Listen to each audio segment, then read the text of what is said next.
بسم الله الرحمن الرحيم.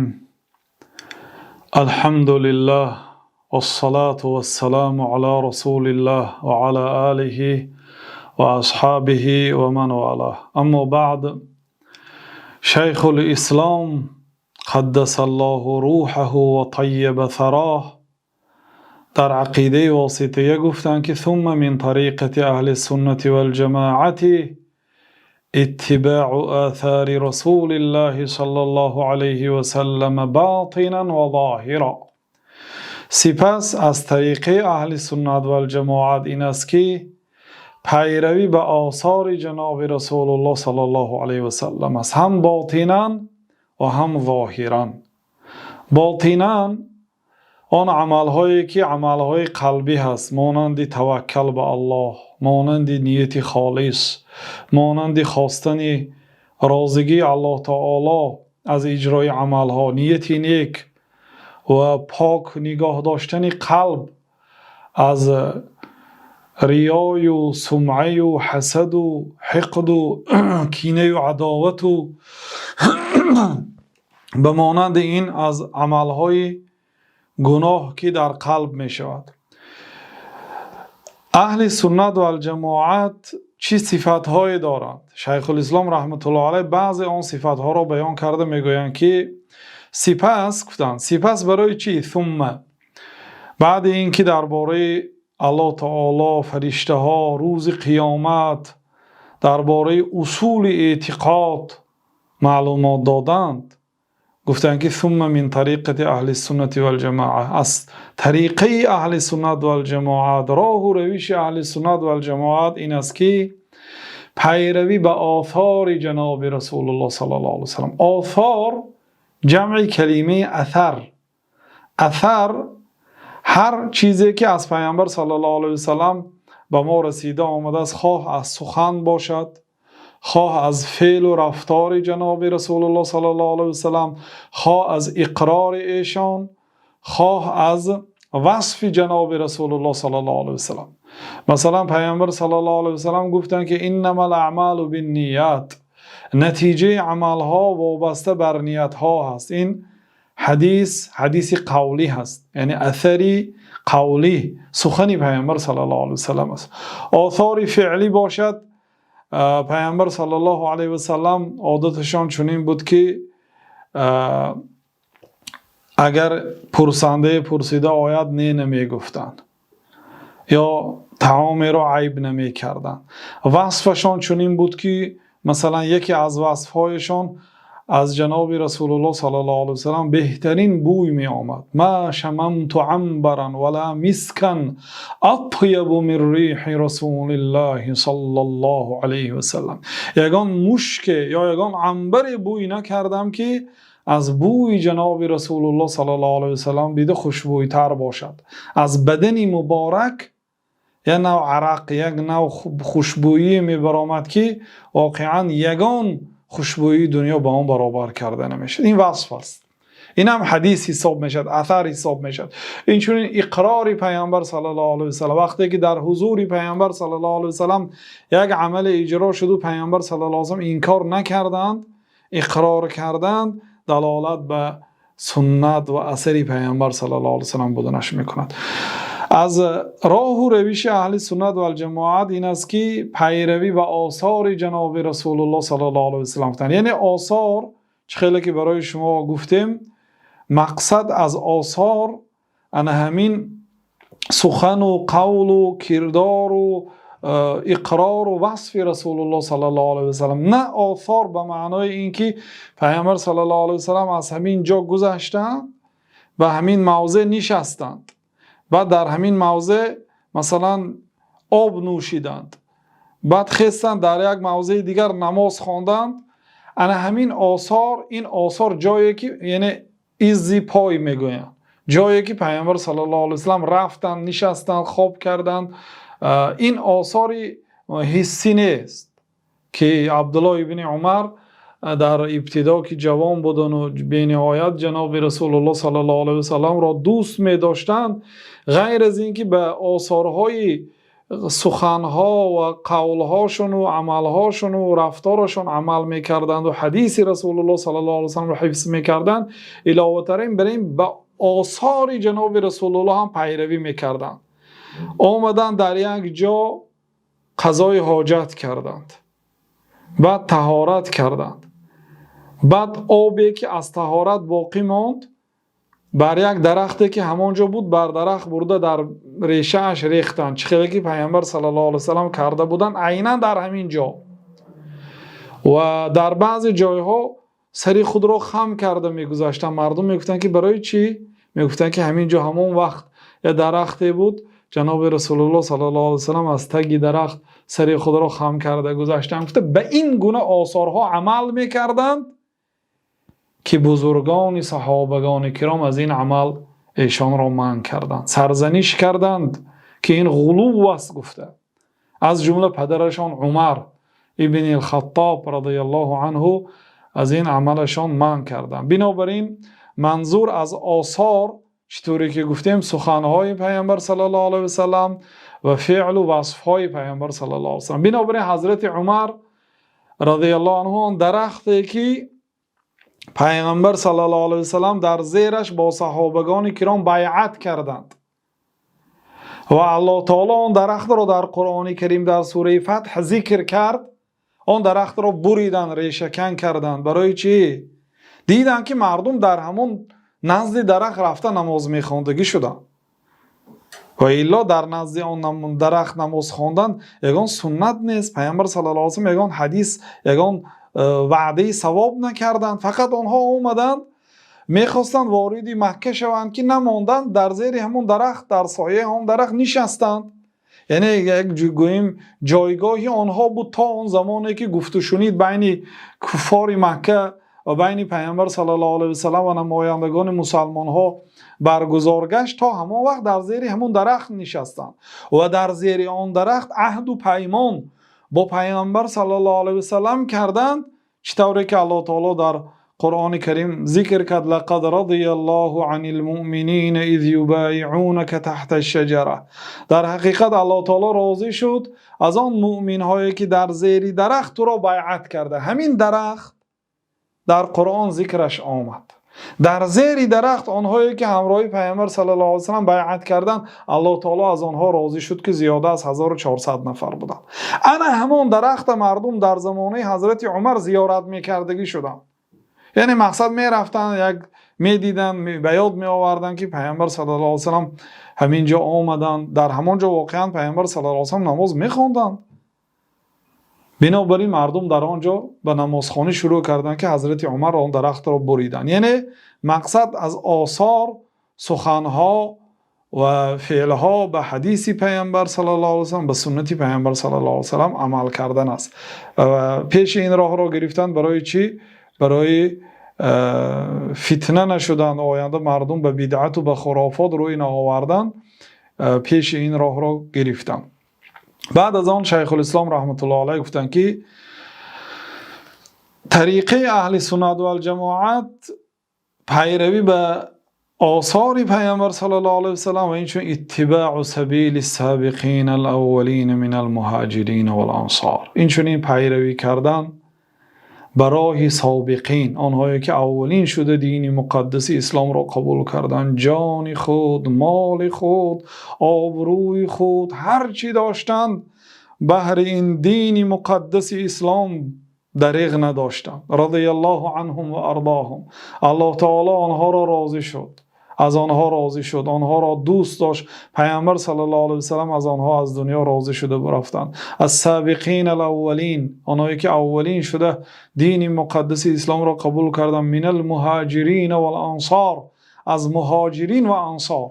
یعنی اهل سنت و الجماعت آنها را هم دوست می‌دارند و هم به پیروی از راه و روش آنها میکنند و اتباع وصیت رسول الله صلی الله علیه و سلم، این چنین پیروی به وصیت پیامبر صلی الله علیه و سلم میکنند. حیث قال، چون پیامبر صلی الله علیه و سلم گفتند که علیکم بسنتی و سنت الخلفاء الراشدین المهدیین من بعدی، بر خود لازم گیرد سنت مرا و سنت خلفای راشدین را، یعنی ابوبکر، عمر، عثمان، علی المهدیین، آنهایی که هدایت یافتند، الله تعالی آنها رو برای راست هدایت کرد. من بعد من خلفای راشدین، یعنی اینها خیلی که در حدیث آمده 30 سال بعد من خلافت پیغمبری هست، گفتن خلافت جناب ابوبکر و عمر و عثمان و علی هست و واقعا ما به سنت های ایشان عمل میکنیم. از جمله اذان دوم، اذان یکم روز جمعه، این سنت حضرت عثمان است. در زمان رسول الله صلی الله علیه و سلم و ابوبکر و عمر اذان جمعه یک اذان بود که بعد اذان پیامبر صلی الله علیه و سلم خطبه می‌خواند.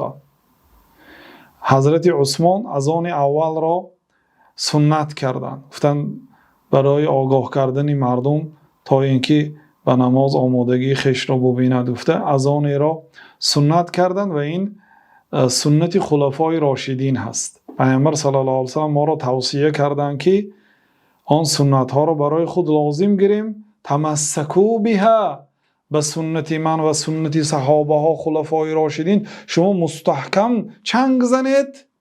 بعد گفتن که وعضوا علیها بالنواجذ، سنت مرا و سنت خلفای راشد را با دندانهای نواجذ بگزید. نواجذ دندانهای قفا، دندانهای اشک، هم دندانهای بالا و پایینی، طرف راست و طرف چپ، از آخرین دندانها که آنها را نواجذ گفته می شود، که آنها با قوتترین دندانهای انسان است. گفتن که عضوا علیها بالنواجذ، با دندانهای اشک سنت مرا بگزید. و ایاکم و محدثات الامور، از کارهای ناپیدا شده پرهیز کنید، اجتناب ورز، دور استید. محدثات جمع کلمه محدث، یعنی هر چیزی که پیدا شد. فإن كل محدثة بدعه، چون که هر یک چیزی ناپیدا شده بدعت است. و کل بدعت ضلاله، هر یک بدعت ضلالت و گمراهی است. و روایت دیگر است که و کل ضلالت فی النار، هر یک ضلالت برده به گمراهی میرساند. بعضی علما ممکن زیادتی صحیح است. بدعت در لغت عرب ما لیس له مثال سابق، در لغت آن چیزی رو میگویند که مثال سابق ندارد. مثال سابق ندارد یعنی پیشتر از پیدا شدن همین عمل چیزی همین به مانند نبود. خیلی که الله تعالی در سوره انعام میگه که بدیع السماوات والارض انا یکون له ولد ولم تکن له صاحبه و خلق كل شیء. بدیع السماوات والارض، الله تعالی بدیع آسمان ها و زمین ها هست. بدیع یعنی آسمان ها و زمین ها رو بدون مثال سابق آفرید. یعنی الله تعالی پیشتر یگان مخلوق نآفریده بود که به آفتاب و به آسمان و زمین مانندی داشته باشد و الله تعالی به وی دیده ساخته باشد. مثلا من ماشین های بینید، تلفن های بینید، اول اوریجینالش میبراید اصلی، بعد همون یعنی نسخه برداری میکنند و دیده از همون میسازند. یا اینکه اولین شرکتی که تلفن رو برآورد انوی به مثال سابق است، بدعت کرد، یعنی بدعت لغوی. بعد آنهایی که از وی دیده شکلش کمتر دیگر کردند و کارکنیش کمتر دیگر کردند، اینها یعنی که بدعت نکردند، اینها بدیع نیستند، اینها نوآوری نکردند. اینا فقط آن کاری که دیگر کس کرد همون تغییرات در آوردن، رنگ و روی در آوردن، همین خیل. الله تعالی بدیع آسمان ها و زمین ها هست، یعنی خود آفرید، مثال سابقه نداشت. اما در شریعت اسلام یعنی بدعت در دین مقدس اسلام چی است؟ ما لم يدل علیه دلیل شرعی، آن عملی که دلیل شرعی ندارد. یا اینکه بعضی ها میگن هی کل ما احدث فی الدین بعد رسول الله صلی الله علیه و سلم سواء کان محمودا او مذموما. بدعت هر چیزی که بعد رسول الله صلی الله علیه و سلم در دین پیدا کرده شد، یعنی در دنیا نه. مثلا ماشین ها نبود در زمان پیامبر صلی الله علیه و سلم، هست، این بدعت نیست. بدعت چیزی که در دین پیدا کرده شود، چیزی که الله تعالی نفرموده است، چیزی که پیامبر صلی الله علیه و سلم نفرموده است، دلیل شرعی ندارد، ان همین بدعت است. بنابراین در اینجا شیخ الاسلام رحمت الله علیه یکی از صفات‌های اهل سنت و الجماعت را بیان کردند که آنها به سنت پیامبر صلی الله علیه و سلم و اینچنین به هدی و راه و رویش صحابه های اولین از سابقین مهاجرین و انصار پیروی میکنند، چون الله تعالی هم در سوره بقره گفت که فَإِنْ آمَنُوا بِمِثْلِ مَا آمَنْتُمْ بِهِ فَقَدْ اهْتَدَوْا. اگر مردم بمثل آن ایمانی که شما ایمان آوردید اگر ایمان بیارند در حقیقت هدایت یافتند.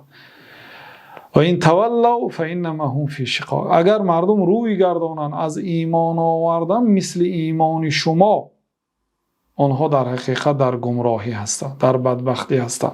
بنابراین مسلمان ها باید هم در عقیده و هم در راه و رویش، در سنت و در آداب و اخلاق به صحابگان پیامبر صلی الله علیه و سلم پیروی کنند و در این دین بدعت پیدا نکنند. بدعت از جمله گناه های کبیره هست و هست بدعت های مکفره، بدعت هایی که انسان اجرا کنندش به سبب اجرای آن عمل کافر میشه، نسأل الله السلامت و العافیه، از دین مقدس اسلام میبراید. هست بدعت های غیر مکفره، بدعتی هست که انسان به سبب اجرای آن کافر نمیشود ولی گناه کبیره میگیرد.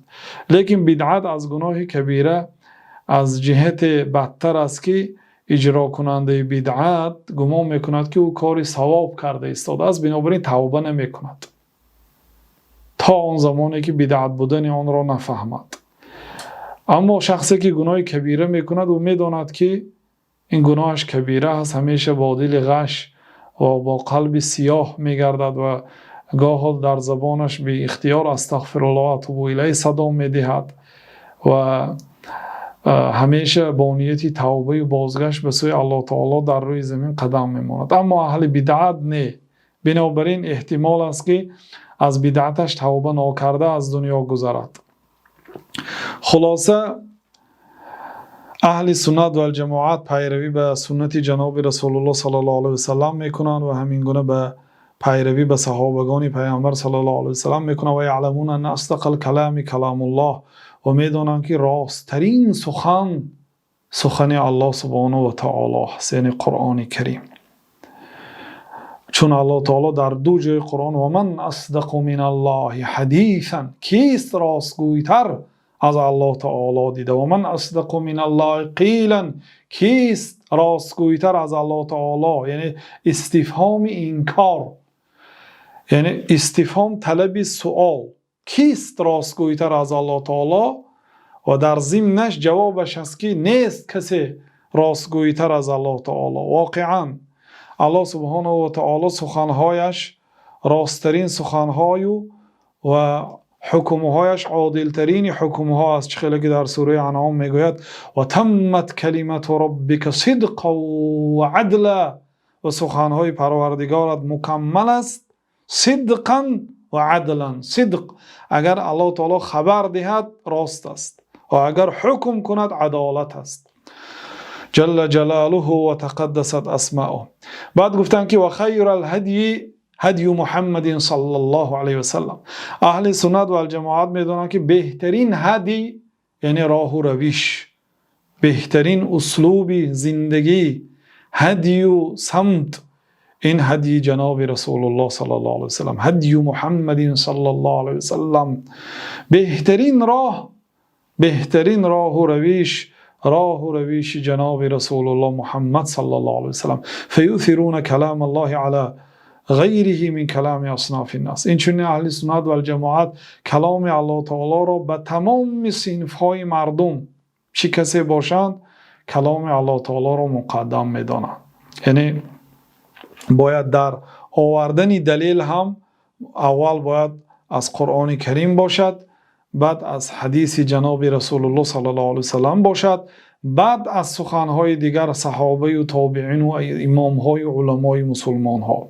نه اینکه اول سخن عالم بعد سخن الله تعالی یا پیامبر صلی الله علیه و سلم رو، چون که الله تعالی در سوره حجرات میفرماید یا ایها الذین آمنوا لا تقدموا بین یدی الله و رسوله، ای آنهایی که ایمان آوردید پیش از الله و رسول پیش نگذارید.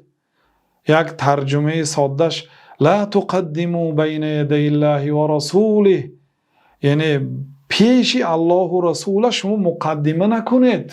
بنابراین امام بخاری رحمت الله علیه اگر به صحیح بخاری نظر کنید، بسم الله الرحمن الرحیم گفتند و بسم الله الرحمن الرحیم آیت است، بعد یک آیت دیگر ذکر کردن، بعد حدیث پیامبر صلی الله علیه و سلم را ذکر کردن و مقدمه نماندن. بعضی ها گفتن که سببی که در صحیح بخاری امام بخاری مقدمه نگذاشتن همین آیت است که لا تقدموا بین یدی الله و رسوله، پیش از سخن الله و رسول مقدمه نمانید. این یک معنا. یک معناش مقصد پیش نگذارید، یعنی همیشه اول سخن الله تعالی، سخن پیامبر صلی الله علیه و سلم، چون که اینا اصل شریعت هست. بعد از آن شیخ الاسلام رحمت الله علیه گفتند که و یقدمون هدی محمد صلی الله علیه و سلم علی هدی کل احد، و هدی پیامبر صلی الله علیه و سلم، راه و رویش و سنت جناب رسول الله صلی الله علیه و سلم را از راه و رویش هر کس اهل سنت و الجماعت مقدم میدانند، اولا میدانند. ولی هذا سموا اهل الكتاب و السنه، بنابراین اهل کتاب و اهل سنت هم نامیده شدند. اهل کتاب و اهل سنت یعنی آنها پیروان قرآن و پیروان سنت جناب رسول الله صلی الله علیه و سلم هستند. سپس گفتند که و سموا اهل الجماعت، این چنین اهل سنت و الجماعت هم نامیده شدند و با این لقب بیشتر مشهور شدند، اهل سنت و الجماعت. برای چه اهل سنت؟ برای آنکه یعنی طعن زنها به قرآن کم بودند اما به حدیث بسیار بودند شخصیت هایی که میگفتند که لا نتبع الا القرآن، ما فقط به قرآن پیروی میکنیم و خود را اهل قرآن میگفتند و به سنت پیامبر صلی الله علیه و سلم اهمیت نمیدادند. یا اینکه معتزله و خوارج و آنهایی که پیروی از آنها کردند حدیث های آحاد رد میکردند، میگفتند حدیث آحاد قبول نمیکنیم، و حدیث متواتر از همه زیاد باشد 60 دانه است حدیث متواتر، یعنی با 60 حدیث دین ساخته میشد. همگی 300,000 امروز علما رحمت الله علیهم میگویند حدیث جناب رسول الله صلی الله علیه و سلم به ما رسیده آمده است. عین حال در کتاب ها 300,000 حدیث است و چخیل ما از این فقط 60 تا یا 20 تا یا حتی بعضی علما 1 تا میگویند حدیث متواتر. من کذب علی متعمدا فلیتبوأ مقعده من النار، کسی که از نام من اگر قصدن، در بعضی روایت بدون قصدن یعنی سهوا هم اگر از نام من اگر حدیث گوید آن چیزی که من نگفتم، فلیتبوأ مقعده من النار، جای خود را از آتش دوزخ اختیار کند. یعنی به شک و شبهه جای وی دوزخ است، بنابراین یگان جای از دوزخ برای خودش انتخاب کند. گفتن یعنی که بازگشتی وی به آتش دوزخ است به شک و شبهه. کسی که از نام من سخنی که من نگفتم گوید، من یقول علی ما لم اقل فلیتبوأ مقعده من النار، کسی که آن چیزی که من نگفتم اگر گوید جایگاهش از دوزخ گیرد. در صحیح بخاری اولین ثلاثیات است. بنابراین به سنت واقعا پیروانی حقیقی قرآن و سنت پیروی میکردن، بنابراین اهل سنت و الجماعت نامیده شدن. اهل سنت یعنی سنت پیامبر صلی الله علیه و سلم رو دفاع میکردن از هر یک طعنه زنها. مثلا ابو هریره رضی الله عنه بعض بدبخت ها آمدن حضرت ابو هریره را حکمی به کفر کردند. صحابی جناب رسول الله صلی الله علیه و سلم خلیلم میگد، پیامبر صلی الله علیه و سلم دوستشان بود. در حق ابو هریره حدیث های زیاد آمده است، فضیلتی بزرگ دارد حضرت ابو هریره. وقتی که ما اگر ابو هریره را کافر گوییم 5300 حدیث ابو هریره بیکار میشد. یعنی آنها نمیتوانستند مباشرتا به دین مقدس اسلام طعنه زنند، لیکن آمدن حدیث آحاد طعنه زدن، آمدن به ابو هریره طعنه زدن. در 3 سال آخری حیات پیامبر صلی الله علیه و سلم ایمان آورد و از همه صحابه ها زیاد حدیث اذیت کرد. این از کجا گفته؟ به حفظ و به دین و امانت ابو هریره طعنه زدن دشمنان اسلام. برای چی؟ برای اینکه با یک طعنه زدن به ابو هریره به 5000 حدیث بیکار میکنید.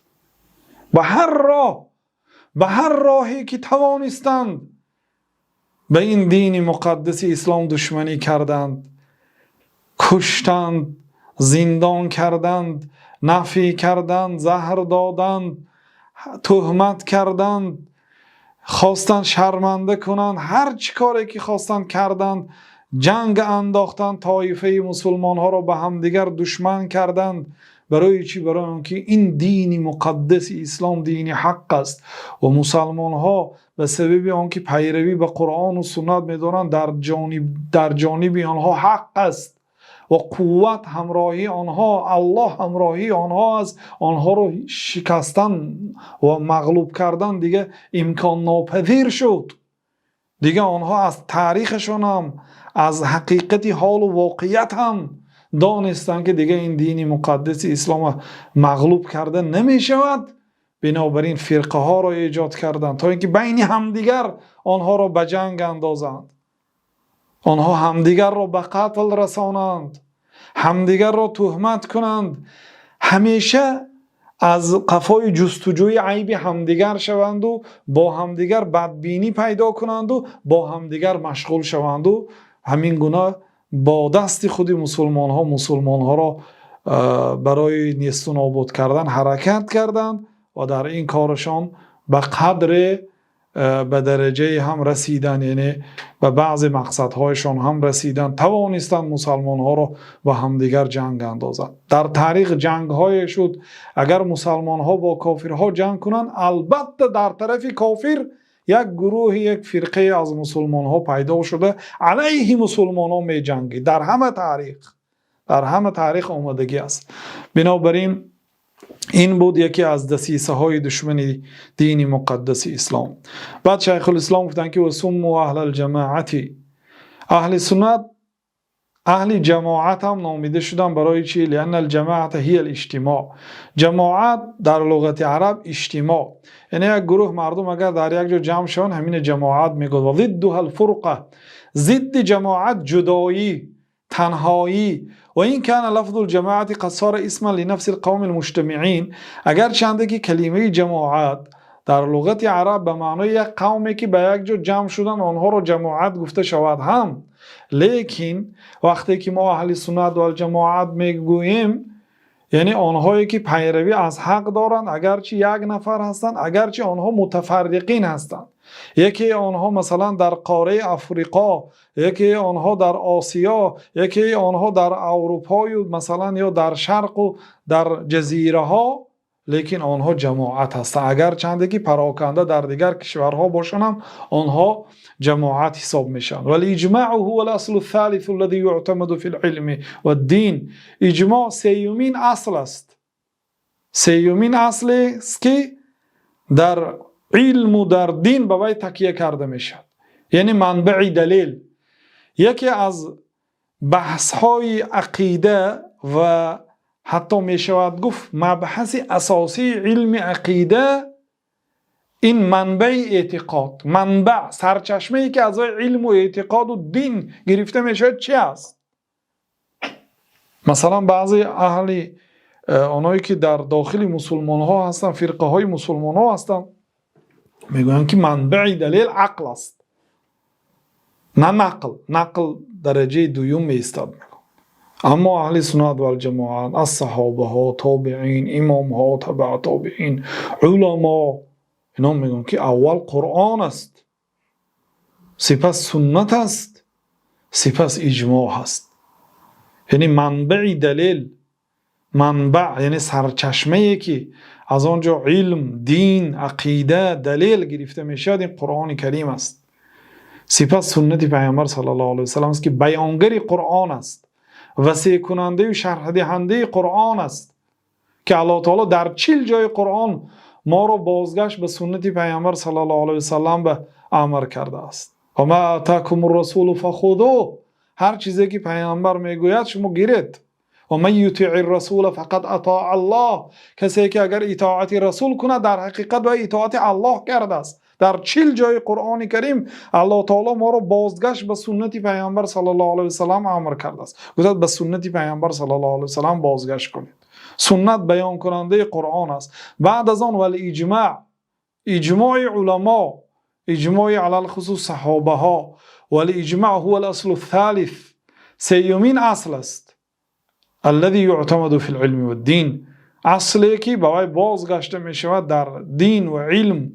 فهم يزنون بهذه الاصول الثلاثه جميع ما عليه الناس. اهل سنت و الجماعت با این سه اصول تمام آن عملها و کردارهای گفتارهای مردم را در ترازوی این سه اصول برمیکشند. من اقوال و اعمال، خواه سخنها باشد خواه عملها باشد، باطنة و ظاهرة، خواه عملهای باطنی باشد خواه عملهای ظاهری باشد، مما له تعلق بالدین، مادامی که متعلق به امر دین باشد، در پرتو قرآن و سنت و اجماع صحابه ها می سنجند. والاجماع الذي ينضبط هو ما كان عليه السلف الصالح اذ بعدهم كثر الاختلاف و انتشرت الامه. اجماعی که یعنی به چارچوبه در می درآید، این اجماع صحابه ها، یعنی سلف صالح، صحابه ها و پیروان صحابگان کرام، چون بعد آنها اختلاف زیاد شد و امت اسلام در دیار پهن شد، همه آنها را جمع کردن.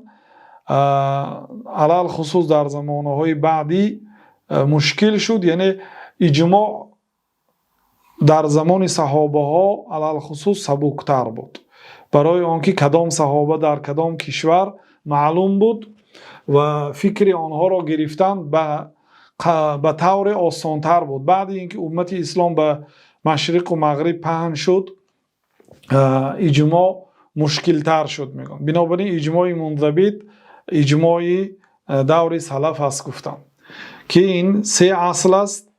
و اجماع برای چه قیاس رو نگفتم؟ برای اینکه در مسئله قیاس اختلاف زیادتر است.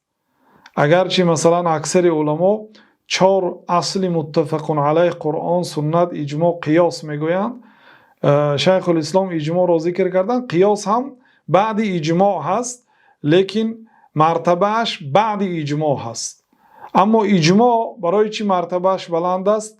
برای آنکه شیخ الاسلام در مجموع فتاوا باز گفتن که برای چی اجماع سیومین اصل است؟ برای آنکه هو متفق علیه بین عامه المسلمین من الفقهاء، یعنی عامه مسلمان ها اتفاق کردن به اصل معتمد بودنش، از فقها و صوفیه، حتی صوفی ها و اهل الحدیث، اهل حدیث و الکلام، اهل کلامم و غیرهم فی الجمله، غیر اینها جملتاً به اجماع اتفاق کردن. و انکره بعض اهل البدع من المعتزله و الشیعه، بعض اهل بدعت آن را انکار کرده از معتزله ها و شیعه ها.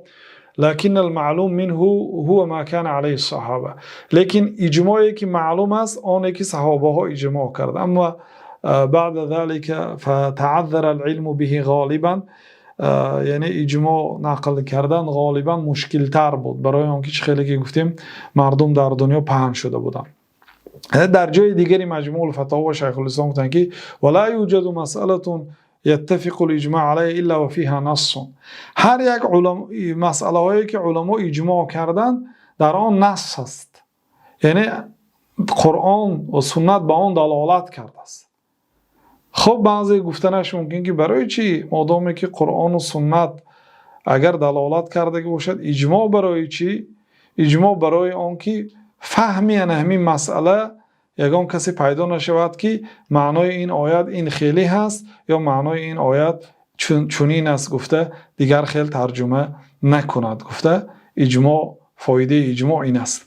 ثم هم مع هذه الاصول یأمرون بالمعروف و ینهون عن المنکر على ما توجبه الشریعه.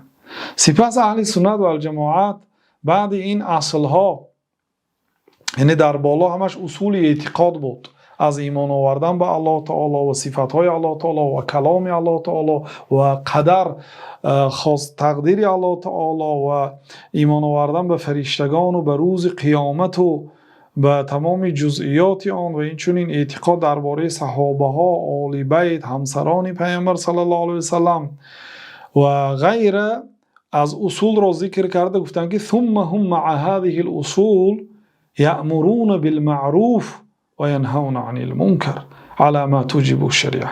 سپس اهل سنت و الجماعت بعد این اصلها امری به معروف میکنند، نهی از منکر میکنند طبق فرمان شریعت. یعنی منکر باشد نهی منکر میکنند با دست، با زبان، با قلب و امری به معروف میکنند، به کارهای خیر امری معروف میکنند. امری معروف نهی منکر این یک عمل است که به سبب این الله تعالی مسلمان ها را از دیگر طایفه ها، از دیگر امت ها افضل گردانید. و شیخ الاسلام در یک جا میگویند که العلم و الرفق و الصبر، علم و ملایمی و صبر همراهی امر معروف ضرور است. العلم قبل الامر والنهی، علم پیش از امر معروف و نهی منکر. آخر علم نداشته باشید به کدام معروف مردم امر میکنید؟ کار خیر شما ندانید، از کجا مردم با اون امر میکنید؟ یا کار حرام ندانید، منکر، از کجا مردم نهی میکنید؟ علم قبل الامر والنهی، پیش از آن که امر و نهی کنید علم داشته باشید. و رفق معه، ملایمی همراهی امر معروف و نهی منکر. وقتی که امر معروف میکنید نهی منکر میکنید با یک رفق، با یک معامله حسن، با زیبایی و این چون بعد امر معروف و نهی منکر صبر میکنید.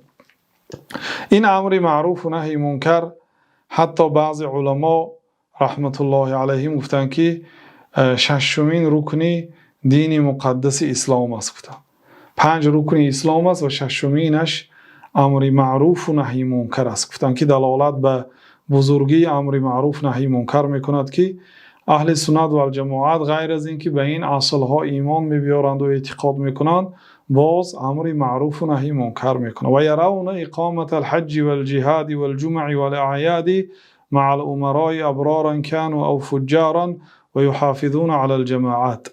این چنین اهل سنت و الجماعت برپا داشتن حج و جهاد را همراهی، حج، جهاد، عیدها را همراهی امیرها اجازت میدانند، اگرچه آنها امیرهای فاسق باشند یا امیرهای نیکوکار باشند. یعنی اینجا مسئله های فقهی هست. برپا داشتن حج و جهاد به این مسئله های امام طحاوی هم در عقیده طحاوی اشاره کردند که ما اجازت میدانیم حج و جهاد را همراهی راهبران مسلمان ها گفتند. و اهل سنت و الجماعت شیخ الاسلام رحمت الله علیه میگن که برپا داشتن عبادت حج که عبادت بزرگ است، عبارت از عبادت مالی و بدنی و از عبادت قلبی مرکب است و عبادت مشقت است و حاجتی به سفر دارد و حاجتی به امیر دارد.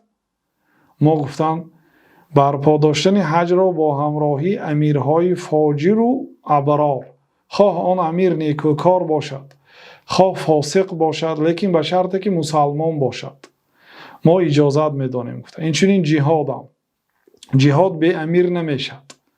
آن امیر اگر امیری فاسق باشد، مسلمانی فاسق باشد، اجازت است. گفتن ولی جمعه ها، یعنی بر جمعه ها اصلا امیرها امامتی میکردن، برای اینکه پیامبر صلی الله علیه و سلم راهبری مسلمان ها بودند، هم راهبری کل امام مطلق بودند، یعنی پیشوای مطلق در همه کار، هم در امامتی، در نماز، هم در حکم کردن به حکم قتل و به بریدن دست، به جنایات، به جنگ، به پیش بردن دولت و این چنین به جنگ و به تعلیم و به همه چیز، حتی به نماز جنازه جناب رسول الله صلی الله علیه و سلم پیشوا بودند. امام یعنی پیشوا.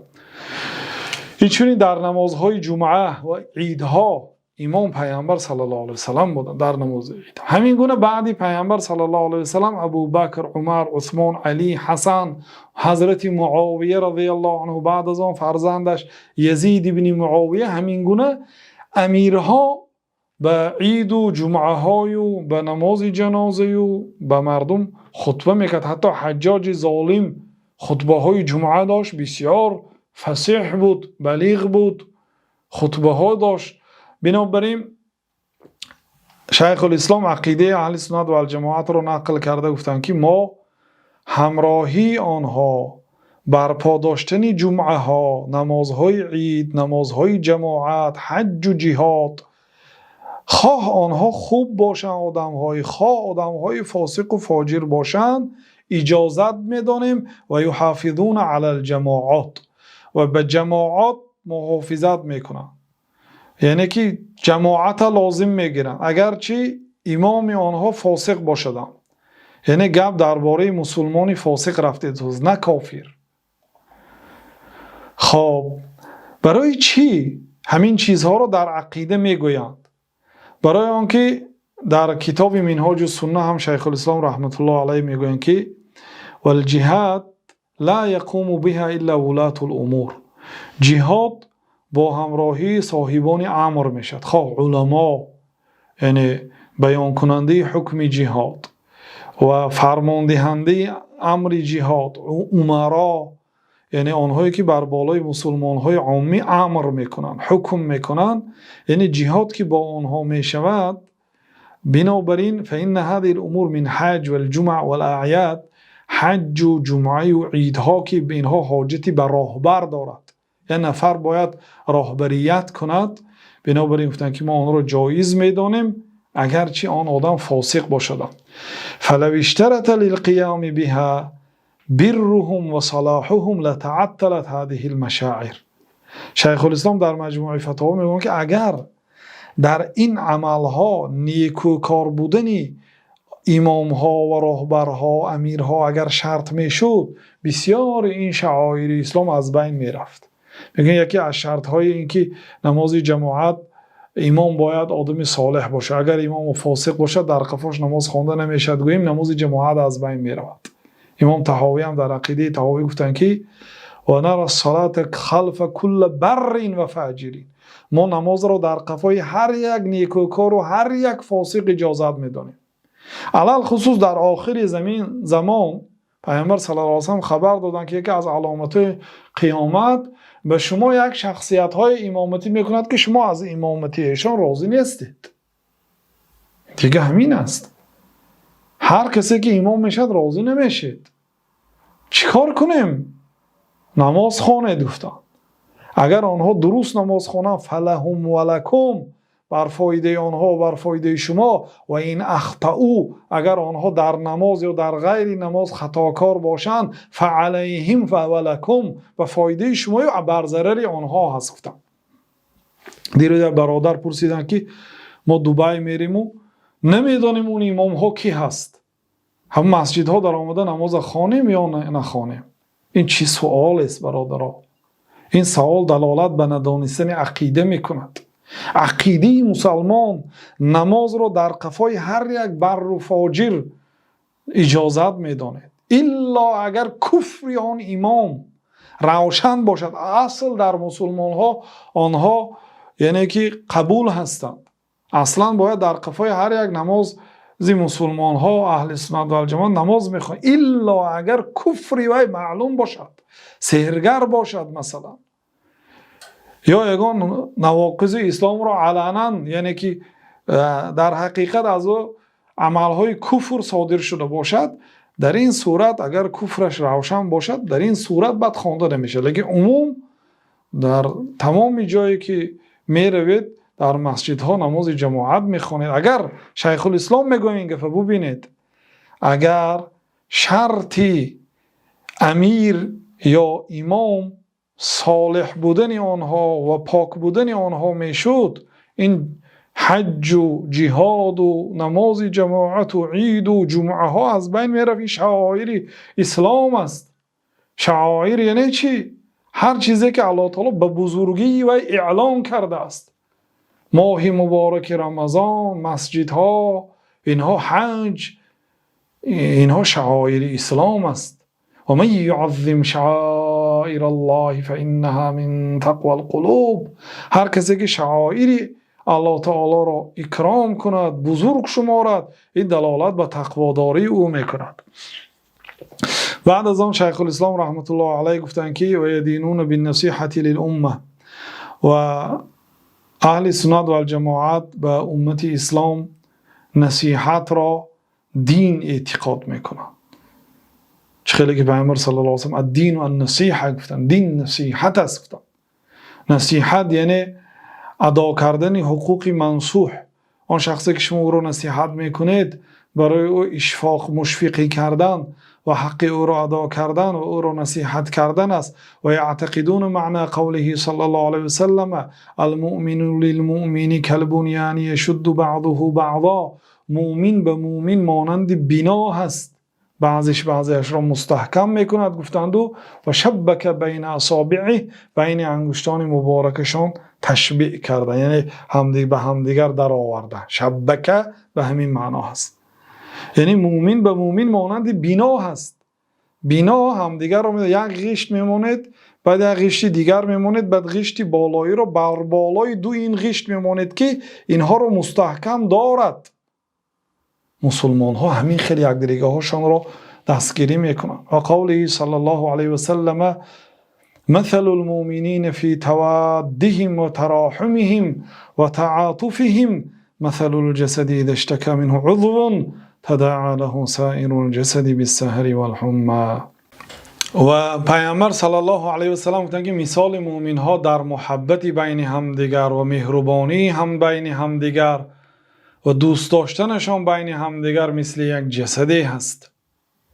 اگر عضوی از آن جسد به درد بیاید تداعی له سایر الجسد بالسهر والحمى، تمام جسد، اعضاهای جسد همراه بیدارخوابی میکند و همراه دردی تب لرزه را میچشد، همه جا گرم میشود. وقتی که انسان تب لرزه شد دیگه سرش هم، دستهاش هم، قدمهاش هم و تمام اعضاهاش بیدار نشینی میکند. یعنی مسلمان ها مثالشان مثال یک جسد هستند. اگر دندانش در کند دیگه موی و پاهاش هم بیدار خوابی میکند. مسلمان ها باید همین گونه باشند، میگن عقیده اهل سنت و الجماعت. بعد گفتن که و یامرون بالصبر علی البلا، در حالت بلا به همدیگر را به صبر توصیه میکنند، امر میکنند، توصیه میکنند، صبر کن میگویند در حالت بلا اومدن. و شکر عند الرخا، در حالت رخا، سیری، پولی، تینجی، امانی همدیگر را به شکر دعوت میکنند. برای آنکه شکر که نکردید الله تعالی نعمت را میگیرد. و رضا بمر القضا، به تندی تقدیر راضی شدن لازم است. گفته همدیگر را توصیه، امر میکنند، نصیحت میکنند و راضی میشن به مر قضا، به تندی تقدیر نیکی و بدی. اگر به سختش به سرشان مصیبتی آید صبر میکنن، راضی میشن. از صبر بالاتر راضی شدن، از راضیگی بالاتر شکر کردن. حضرت ایوب علیه السلام صبر نکردند به مصیبتی که الله تعالی داد، بلکه شکر میگفتند. از رضا هم بلند، یعنی وقتی که به سرشان مصیبت میومد در چهرهشان مصیبت نمیدیدید. این اگر در چهره مصیبت دیده شود و انسان صبر کند، هم قلبا در قلبش نسبت الله تعالی سخنی بد نگوید، در زبانش هم نسبت یعنی مصیبت حقارت نکند، ناراضگی نکند، خاموش نشسته صبر کند ولی غمگین شود، گریه کند، این صبر کرده است. رضا آن آدمی که راضی هست از این تقدیر، یگان ذره به او آثار مصیبت دیده نمیشد. این مرتبه بلندتر از ابن القیم در کتاب مدارج سالکین 100 مرتبه هست، همین بیان کرده هستند. مدارج سالکین خوانید آدم دیگر میشید. و یدعون الی مکارم الاخلاق، اهل سنت و الجماعت برادرای عزیز به مکارم الاخلاق دعوت میکنند. اخلاقهای کریم، اخلاقهای بلند. برای چی این گپا رو در عقیده گفته ایستادیم؟ یعنی در بعض شخصیت هایی که عقیده درست دارند اخلاقی بد دیده میشد. بنابراین برادرم میگفتن که فلانی ها در عقیده پیروی فلان شیخ هستند، لیکن در سخاوت و در آداب و رفتار و کردار پیروی آن شیخ نیستند. میگفتن فقط در عقیده پیرو همه عقیده دارن تمام، لیکن آداب و اخلاق و سخاوت و کرم آنها مانند شیخ نیست. میگفتن بنابراین شیخ الاسلام رحمت الله علیه گفتند که بعد اینکه این اصل ها رو بیان کردن، بعد اینکه عقیده مسلمان عقیده درست شد، باید این چیزها رو هم به اعتبار گیرد. یدعون الی مکارم الاخلاق، همدیگر را به بهترین خلق ها دعوت کنه و محاسن الاعمال، عمل های نیکو دعوت کنه. و یعتقدون معنی قوله صلی الله علیه وسلم اکمل المؤمنین ایمانا احسنهم خلقا، مکمل ترین مومن ها از روی ایمان. برادرها ببینید این همه از سبب جهل و نادانی هست. حتی بعضی برادرها من پرسیدگی هستن که ریبا بانک از بانک پول میگیرم. گفتم حرام است. میگم که آخر من موحد هستم که الله تعالی میبخشد که از بانک پول گرفتن، ریبا گرفتن. میگم من یگانه پرست هستم، شریک نمیبیارم. الله تعالی یعنی که مرا میبخشد. گفته از من میپرسید. مقصد نه فقط از ریبا، از بانک ریبا گرفتن، بلکه آداب و اخلاق و محاسن الاعمال، عملهای نیک. ببینید پیامبر صلی الله علیه و سلم، شیخ الاسلام کدام سخنی پیامبر صلی الله علیه و سلم رو مثال آورده. اعتقاد میکنم معنای قول پیامبر صلی الله علیه و سلم که اکمل المؤمنین ایمانا، ببینید مکمل ترین مؤمن ها از روی ایمان، یعنی شخصیتی که ایمانش به قوت ترین است. این دلالت به زیاد شوی و کم شوی ایمان میکنه این سخنی پیامبر صلی الله علیه و سلم. احسنهم خلقا، زیباترین آنها از روی خلق. گفتم خلقی کسی زیبا باشد ایمان او بلند است. ببینید بعضی ها میگوید که عقیده داشته باشی آداب لازم نیست. بنابراین همین گپ ها، همین رفتار و کردارها سبب شد که بعضی ها میگن که فلانی ها بی ادب هستند، آداب ندارند. مگر آداب یعنی فرموده قرآن و سنت نیست برادر عزیز؟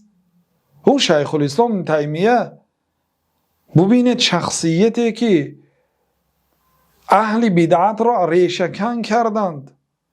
یگان اهل بدعت در برابر شیخ الاسلام این واقعیت و حقیقت و راست و چیزی فکت است که یگان کسی با شیخ الاسلام قدرتی جدال و کشمکشی نداشت.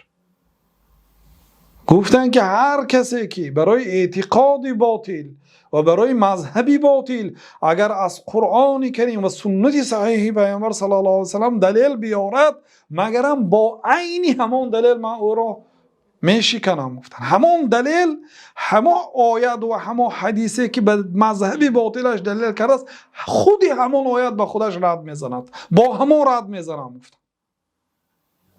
بنابراین با وجود اینقدر علم و عقیده و استواری میگویند که بهترین مسلمان ها و مکمل ترین مؤمن ها از روی ایمان احاسنهم اخلاق، مکمل ترین آنها از روی اخلاق.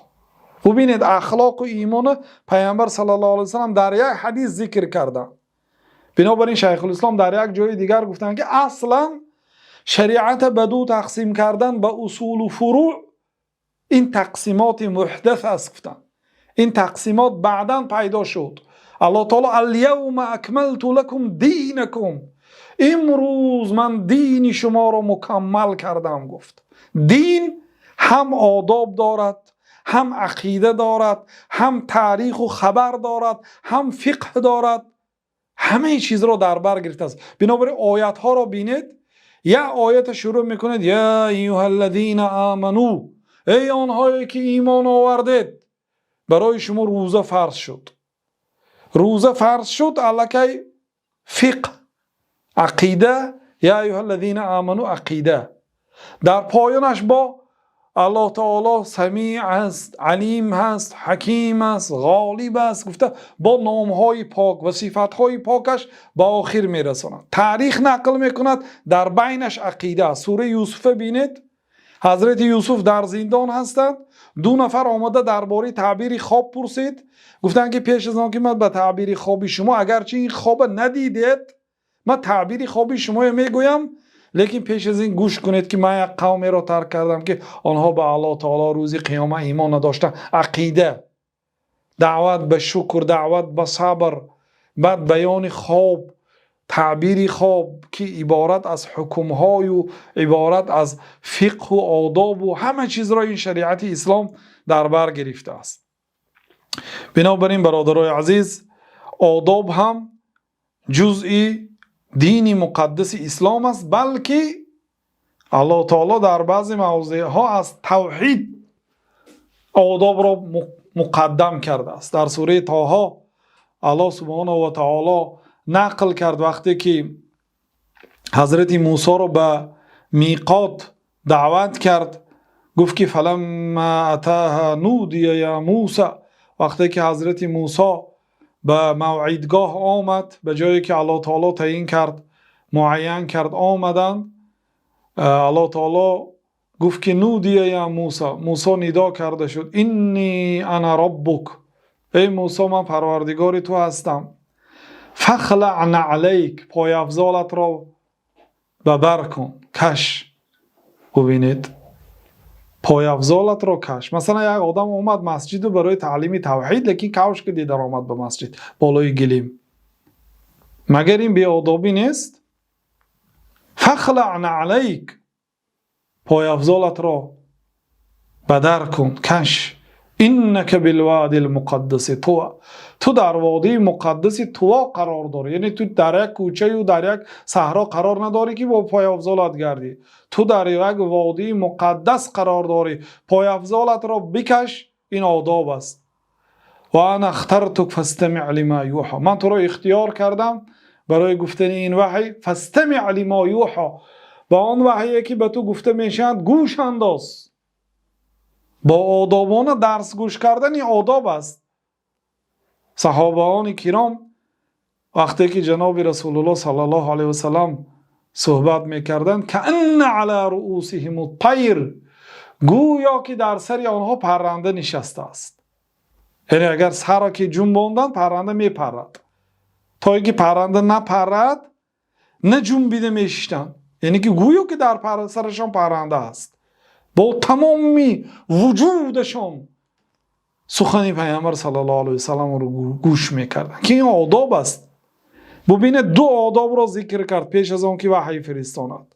پای افضالت را کش، خوب گوش کن، بعد وحی را داده گفت که ایننی انا الله، من الله هستم، لا اله الا انا، غیر من دیگه معبودی بر حق نیست، فاعبدونی، پس مرا یگانه پرستش کن، و اقیم الصلاة لذکری، نماز را برای یادآوری من برپا دار. ستون دین مقدس اسلام، رکن دوم دین مقدس اسلام نماز است بعد توحید. پیش از آن که توحید را گوید، پیش از آن که ستون دین را گوید، گفت که اول پای افضالت را کش، خوب گوش کن، اول آداب را تعلیم داد. بنابراین قاضی عیاض در کتاب ترتیب المدارک از امام مالک رحمت الله علیه نقل کردن که گفتن که مادری من برای من سلام میپوشانید و میگفت که اذهب الى ربیعه، و نزد ربیعه رو، فتعلم من ادبه قبل علمه، پیش از آن که از علمش تعلیم گیری از آدابش تعلیم گیر. یعنی امام مالک هم سلف هستند و این را به دیگرها، یعنی مادر امام مالک هم ام عالیه این سخن از کجا گرفت؟ از تابعین و از صحابه ها گرفت. از هوا نگفت که پیش از این که از علمش گیری از آدابش گیر. گفت اگر شما بی آداب باشید، تمام اخلاقهای بد در شما باشد، بعد عقیده بهترین هم از شما کسی نمیگیرد. آداب هم جزء شریعت است. آداب را به تأخیر گذاشتن، تحقیر کردن، این آداب چیزی آخرین است گفتن نادرست است. ما گفتیم که شیخ الاسلام رحمت الله علیه گفتن که اصلا تقسیم کردن دین به اصول و فروع تقسیمات محدث است گفتن، یعنی بعد پیدا شدگی است. صحابه ها تقسیم نمی کردن، به همش عمل میکردن، با عادی ترین سنت های پیامبر صلی الله علیه وسلم مانند عقیده عمل میکردن، همش از جانب الله تعالی آمدگی است. ببینید در قرآن کریم آداب ها آمدگی است. اگر شما اجازت پرسید و اجازت داده نشوید برگردید و به خانه های مردم به اجازت نروید، این آداب است. در سوره حجرات یک چند آداب ها آمدگی است، در هر یک سوره های قرآن آداب آمدگی است، با همراهی عقیده، با همراهی فقه، با همراهی تاریخ، همش یک جای آمدگی است. بنابراین وقتی که آداب انسان ویران است، وقتی که مثلا در جسدی او و در کردار او عملی بد میبینید، دانید که عقیده او خلال دارد. اگرچه عقیده صحیح باشد خلال دارد، کمبودی دارد. برای چی؟ برای آنکه پیامبر صلی الله علیه و سلم خیلی که در صحیح بخاری مسلم ثابت است، گفتن که ان فی الجسد مضغه اذا صلحت صلح الجسد كله. در جسد انسانیت یک گوشت پاره هست، اگر همون صلاح یابد، اصلاح شود، تمام جسد اصلاح می شود. و اذا فسدت فسد الجسد كله. اگر گوشت پاره ویران شود، جسد همش ویران می شود. یعنی گوشت پاره قلب است، الا و هی القلب. آگاه باشید که قلب است. اگر در قلب، در عقیده کمبودی باشد، البته در روی و در زبان و در رفتار و کردار اون چیز نمایان می گردد.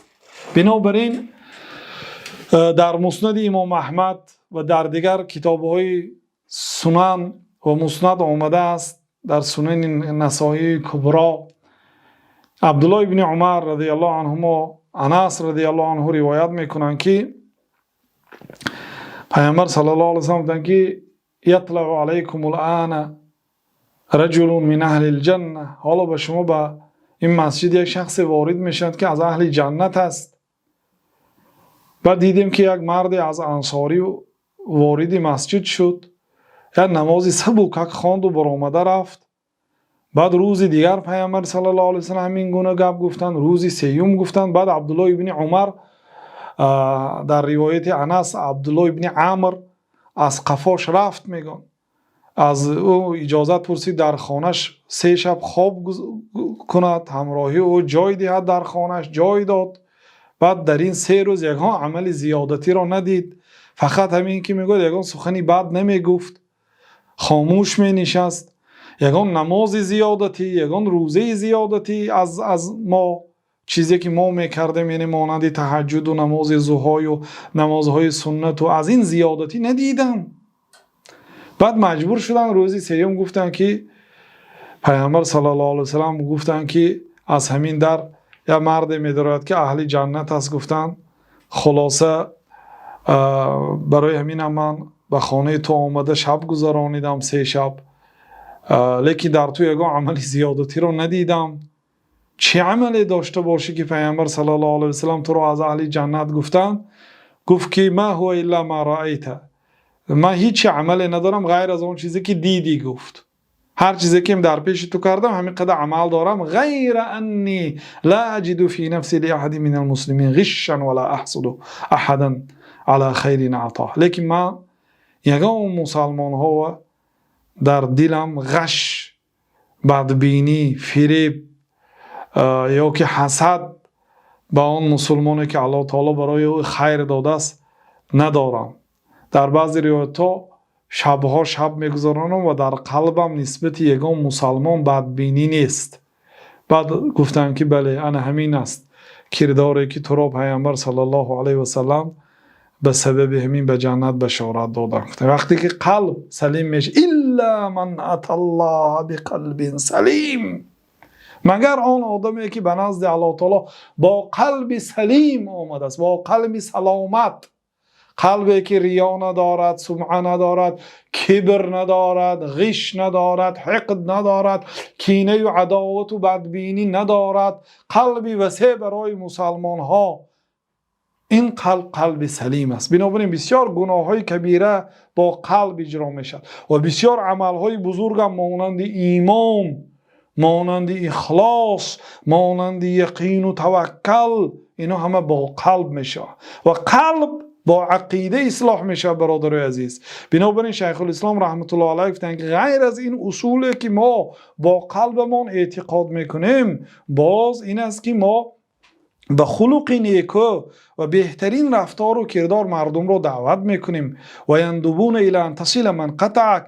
اهل سنت و الجماعت ندب میکنن، یعنی ترغیب میکنن که علاقه را پیوست کنی با آن آدمی که همراهی تو علاقه را کند و تعطی من حرمک. این چونین دیهی به آن آدمی که تو را محروم کرد، آن آدمی که تو را محروم کرد از خیرش، برای او از خیر خدا دیهی. و تعفو عن من ظلمک، عفو کنی از آن شخصی که تو را ظلم کرده است. کسی که تو را ظلم کرد او را عفو کن، یعنی به این امر میکنه. این یکی فقط تمام ما عقیده صحیح داریم و اهل بدعت است، دیگر خود را یعنی تزکیه دادن الله تعالی نهی کرده است. فلا تزکوا انفسکم، شما خود را تزکیه نکنید، سفید نکنید، خود را تعریف و ستایش نکنید. هو اعلم بمن اتقی، الله تعالی داناتر است با آن شخصی که تقوادار است. یعنی خود را ستایش گفتن حرام است، حتی با عادی ترین عمل ها. من شبانه نماز تهجد میخوانم، من روزها صدقه میکنم، روزهای دوشنبه پنجشنبه روزه میدارم. گفته از عمل خود خبر دادن و خود را سفید کردن و تعریف کردن، یا ما این کار را خالصا لله کردیم. مثلا بگذار خالصا لله کرده باشید، لیکن نگویید. مقصد گویید که حق عملت را گیر. مقصد به مسجد مثال یگان چی آورد، گفتیم که این پولت را گیر، نه این خالصا لله. نگو خالصا لله، برای اینکه تزکیه هست. گویید که خیلی انشالله به دیگر جا صرف کنید، به جاش یک چیزی دیگر خرید. گویید ما این کار را به خاطر الله کردیم، خالصا لله کردیم. نگویید، چون که الله تعالی میگه فلا تزکوا انفسکم، شما خود را تزکیه ندید، سفید و تعریف و توصیف نکنید. هو اعلم بمن اتقی، الله تعالی میداند که تقوادار است. و یأمرون ببر الوالدین، این چونین به نیکی کردن پدر و مادر امر میکنه. اهل سنت و الجماعت اینه که فقط عقیده داشته باشی تمام عاقل پدر و مادر باشی، نعوذ بالله. و یأمرون ببر الوالدین، اهل سنت و الجماعت به بر والدین، نیکو کردن پدر و مادر، هم زنده باشن هم گذشته باشن، امر میکنه. و صلة الارحام، با خویشاوندا پیوست کردن علاقه را امر میکنه، اگرچه کافر باشن هم، چون که کافر باشد حق خویشاوندی دارد. بنابراین امام بخاری در صحیح بخاری گفتن که باب درباره پیوست کردن علاقه خویشاوندی با خویش کافر گفتن. و حسن الجوار، و این چونین زیبا معامله کردن با همسایه ها، اذیت ندادن همسایه ها، اکرام کردن همسایه ها. من کان یؤمن بالله والیوم الاخر فلیکرم جاره، کسی که اگر به الله و روز قیامت ایمان داشته باشه همسایش احترام کند. گفتم اذیت ندهد، نه احترام کند.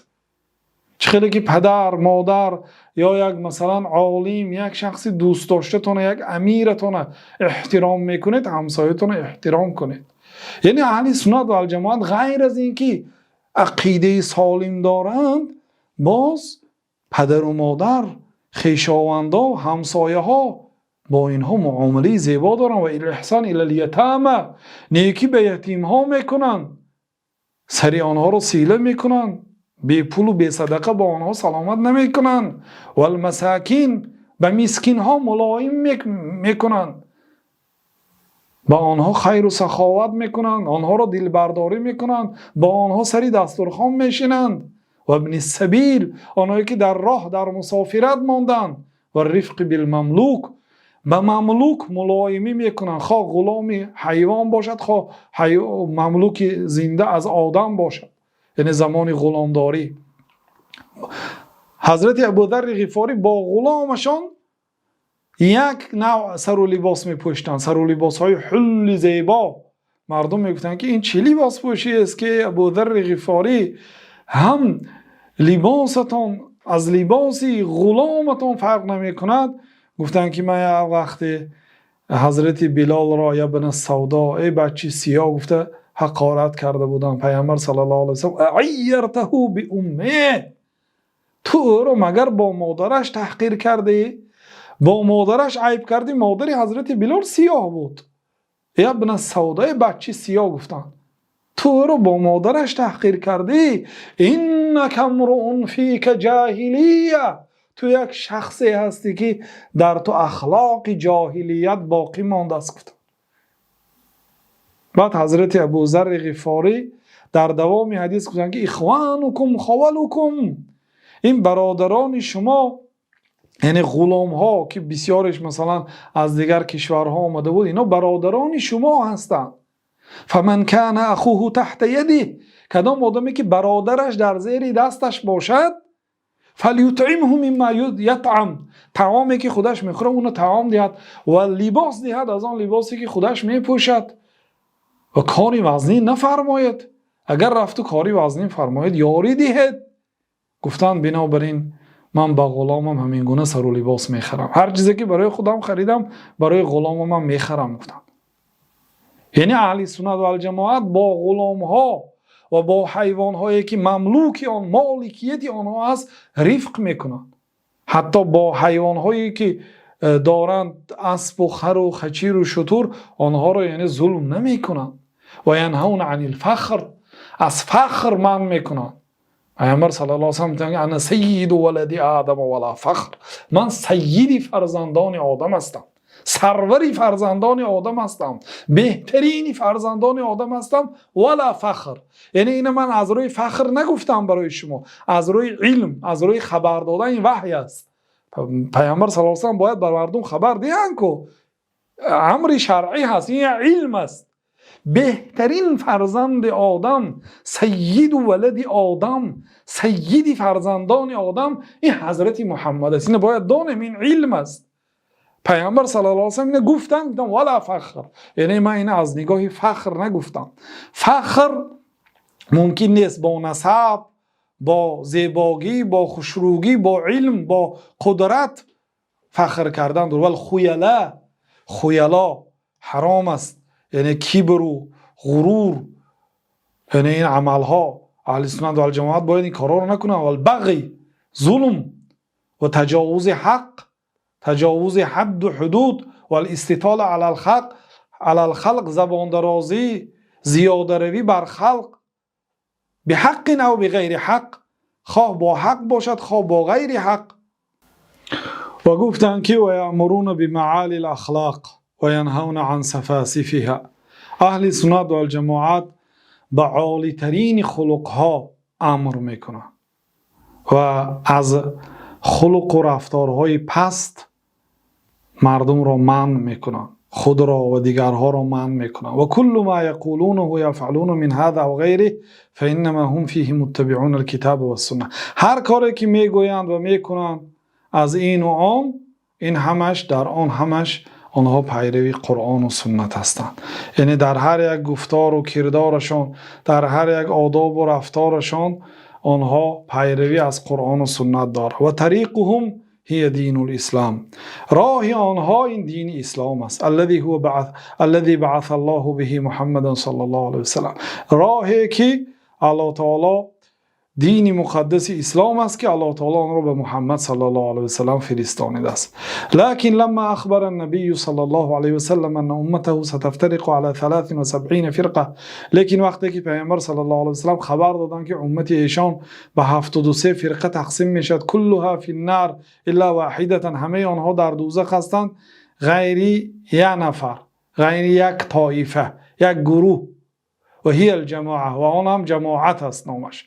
و فی حدیث عنه قال، و در دیگر حدیث آمده است که پیامبر صلی الله علیه و سلم گفتند که هم من کان علی ما انا علیه اليوم و اصحابی، اون یک گروه کی است یا رسول الله؟ گفتند که آنها شخصیت ها هستند که مثل من و مثل صحابگان من اعتقاد دارند و عمل دارند. من کان علی ما انا علیه اليوم و اصحابه. امروز من در کدام دین و در کدام رفتار و کردار باشم و صحابگانم در کدام عقیده و در دین باشند، آنها در همان اسلوب و مسلک هستند. صار المتمسكون بالاسلام المحض الخالص عن الشوب هم اهل السنة والجماعه. بعد این گفت پیامبر صلی الله علیه و سلم، آنهایی که اسلامی تازه را، اسلامی محض را چنگ زدند و پایبند دین مقدس اسلام خالص شدند، آنهایی که اسلام خالص از شوب، از آمیختگی، اسلامی که با قرآن کریم و سنت صحیح پیامبر صلی الله علیه و سلم ثابت شده است، آنهایی که پیروی از آن میکنند، اینها هستند اهل سنت و الجماعت حقیقی. هم اهل السنت و الجماعه، آنها اهل سنت و الجماعت هستند. گفتند و وقتی که درباره امیرها و درباره اخلاق نیک گپ زدند، شیخ الاسلام در جای دیگر میگن که السعاده فی معامله الخلق ان تعاملهم لله. خوشبختی در معامله خلق این است که با آنها معامله کنی، معامله به خاطر الله، یعنی با آنها با چهره کشاد سلام دادن، معامله کردن، خیر خود را به آنها خیر کردن، خواه از سخن نیک، خواه از علم، خواه از مال، خواه از آبرو، هر چیزی که دارید برای مردم دریغ ندانید و هر بدیه که دارید و حرکت کنید دارید، بدیتون صرف نکنید. انا همین خلقی خوب است. گفتن که خوشبختی این است که انسان در معامله خلق با آنها معامله زیبا کند به خاطر الله و ترجو الله فیهم، الله تعالی را امید کند در نیکی کردن با آنها. لا ترجوهم فی الله، نه اینکه در راه الله تعالی از آنها امید کند، کارهای خیر کند و از آنها یکچی امید کند، این خیر نه، بلکه کار خیر به مسلمان ها کند و امید از الله تعالی کند.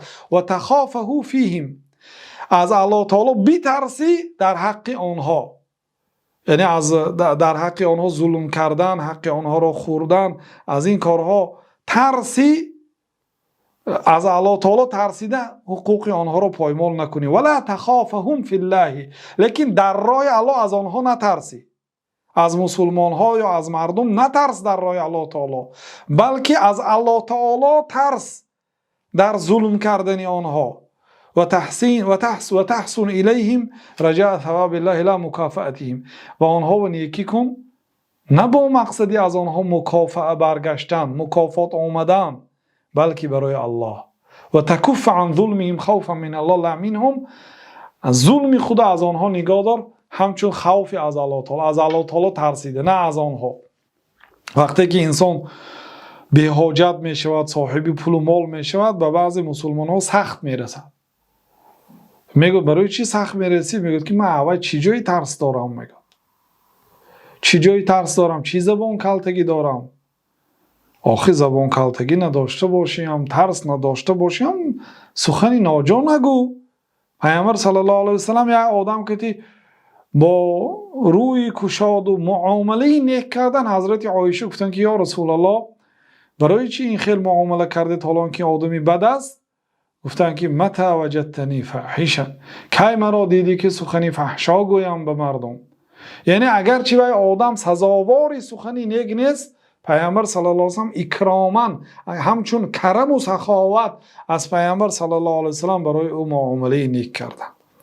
بعد از آن شیخ الاسلام رحمت الله علیه گفتن که و فیهم الصدیقون، در بین اهل سنت و الجماعت صدیقا هستند، شخصیت هایی که ایمانشان به درجه عالی ترین رسیده است، از علما و شهدا، شهیدا، آنهایی که در راه الله تعالی کشته شدند، و صالحون، و این چنین شخصیت های صالح هستند در بین اهل سنت و الجماعت. و فیهم اعلام الهدى، در بین آنها اعلام هدا، یعنی نمایندگان هدایت، شخصیت هایی که پیشوای هدایت، یعنی مشهورترین آنها هست. و مصابیح الدجا، شخصیت های هستند که چراغی شبهای تاریک هستند. راه تاریکی، راه گمراهی، برای راههای گمراهی و شبهای تاریک مانندی چراغ هستند برای اهل سنت و الجماعت. اولو المناقب المأثوره، صاحبان منقبه هایی که مأثوره هست، یعنی فضیلت های آنها در حدیث های و در اثرها آمده است. والفضائل المذکوره، آنها شخصیت های هستند که فضیلت آنها در کتاب ها ذکر شده است. و فیهم الابدال، در بین آنها شخصیت های هستند که آنها ابدال هستند. ابدال جمع کلمه بدل. بدل به معنای عوض. شیخ الاسلام این سخن گفتند در عقیده واسطیه و در منهاج السنه، گفتند که و هو لفظ، کلمه ابدال یک لفظی است که تکلم به بعض السلف، بعض سلف نسبت این کلمه گپ زدند. و یروى فیه عن النبی صلی الله علیه وسلم حدیث ضعیف، در این باره از پیامبر صلی الله علیه وسلم حدیث ضعیف روایت شده است درباره ابدال گفتند. و فیه در دیگر جای مجموع الفتاوا گفتند که انهم 40 رجلا، ابدال 40 مردها هستند. و انهم بالشام، و آنها در شام هستند. و هو فی المسند من حدیث علی رضی الله عنه، و این در مسند امام احمد از حدیث علی رضی الله عنه آمده است. و لفظش هم الابدال یکونون بالشام، ابدال در شام میشوند. و هم 40 رجلا، آنها 40 مرد هستند. کل ما مات رجل عبدالله مکانه رجلا، هر وقتا که یک مرد از آنها وفات کنه الله تعالی به عوض او یک مرد دیگری را می آفرد. و هو حدیث منقطع لیس بثابت، این حدیث منقطع است، حدیث صحیح نیست گفتن در مجموع الفتاوا. و این چون در مجموع الفتاوا در جای دیگر گفتن که والذین تکلموا باسم البدل، و آنهایی که درباره بدل گپ زدن فسروه بمعان، چند معناها که تفسیر کردن. منها انهم ابدال الانبیاء، بعضی گفتن که اینها بدل از انبیا هستند، یعنی عوض از پیغمبرها هستند. و منها انه كلما مات منهم رجل عبدال الله تعالی مکانه رجلا، و بعضی گفتن که سبب بدل نامیدن شدن آنها این که هر وقت یک مرد از اینها گذرد از دنیا، الله تعالی یک مرد دیگری را به دنیا می آورد که آنها، یا بعضی ها گفتن که اینها شخصیت های هستند که عبدل السیئات من اخلاقیم، اخلاق بد بدل به کارهای نیکو کردن. گفتن عقیده های بد را ترک کرد، عقیده های نیک آوردن، یعنی به عوض عقیده بد عقیده نیک کردن، به عوض خلق بد خلق نیک کردن، اینها بدل هستند. گفتن و بعضی ها میگن که هم اولیاء والعباد، اینها اولیاها و عابدها هستند. سموا بذلك قیل لانهم كل ما مات منهم احد، اینش گفتیم. و فی روایت عن احمد انهم اصحاب الحدیث، از امام احمد آمده است که ابدال کی هست؟ گفتن که آنها اصحاب حدیث هستند، یعنی آنها محدث ها هستند. گفتن شیخ الاسلام میگن که در بین اهل سنت ابدال هست. و منهم ائمه الدین، در بین آنها امام های دین، پیشواهای دین هست. الذين اجمع المسلمون على هدایتهم و درایتهم، آنهایی که مسلمان ها در هدایت ایشان و درایت ایشان اجماع کردند.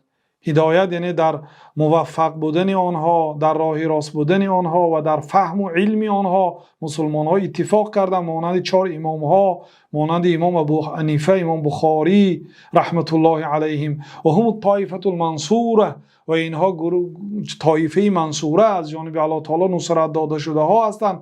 التي قال فيهم النبي صلی الله علیه وسلم، آنهایی که پیامبر صلی الله علیه وسلم گفتند لا تزال طائفه من امتی ظاهرین علی الحق لا يضرهم من خالفهم ولا من خذلهم حتى تقوم الساعه، همیشه در امتی من طایفه از امتی من هستند که آنها همیشه در حق هستند، ظاهرین، آنها برپادارنده دین حق هستند، دعوت کننده به این دین حق هستند، خدمتگار این دین حق هستند، ضرر نمی رساند بر آنها آنهایی که مخالفی آنها برآمدند. بله آنها مخالف دارند، آنها شخصیت های دارند که با آنها تهمت میکنند، مخالف هستند، اذیت میدهند، لیکن ضرر نمی رساند آنها.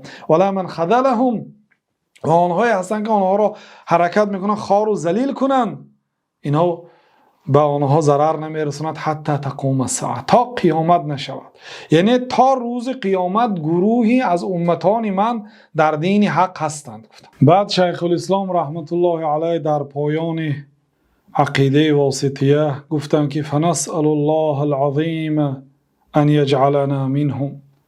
پس از الله سبحانه و تعالی میپرسیم که الله تعالی ما را از جمله ایشان بگرداند، یعنی از جمله امام های دین، از جمله طایفه منصوره که همیشه در این دین مقدس اسلام خدمت میکنند و در عقیده صحیح استوار هستند تا روز قیامت.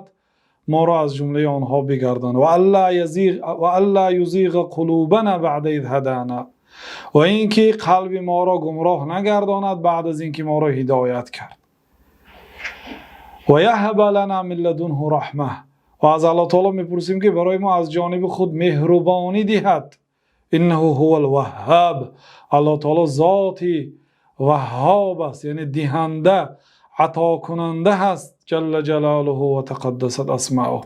والحمد لله وحده، در آخر کتاب گفتن که حمد به الله تعالی و یگانه به خودش، حمد و ستایش تنها به الله تعالی. و صلی الله علی خیر خلقه محمد، و این چنین درود الله تعالی به بهترین خلقش حضرت محمد علیه الصلاة و السلام و آله و صحبه و سلم، و به آل پیغمبر صلی الله علیه و سلم، یعنی آل هم خویشاوندان و هم پیروان را در بر میگیرد، و صحابگانشان هم درود و هم سلام از جانب الله سبحانه و تعالی باد گفته.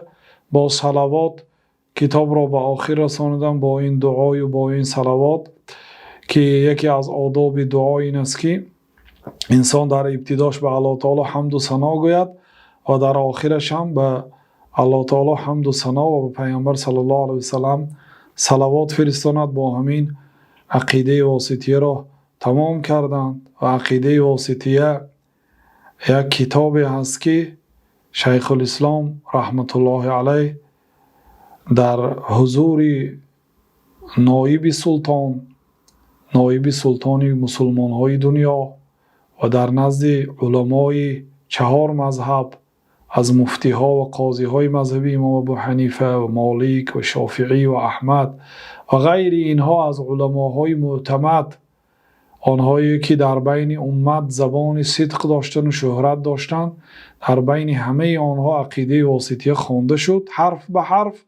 و هر یک جمله یا کلمه‌ای که کسی اعتراض بیان میکرد شیخ الاسلام رحمت الله علیه جواب میگردانند و اکثر حاضرین از مجلس برآمدند و آنها به شیخ الاسلام رحمت الله علیه ثنا میگفتند و کسی که اعتراض بیان کرده باشد شیخ الاسلام رحمت الله علیه آن را بسیار به درجه عالی فهمانیدند.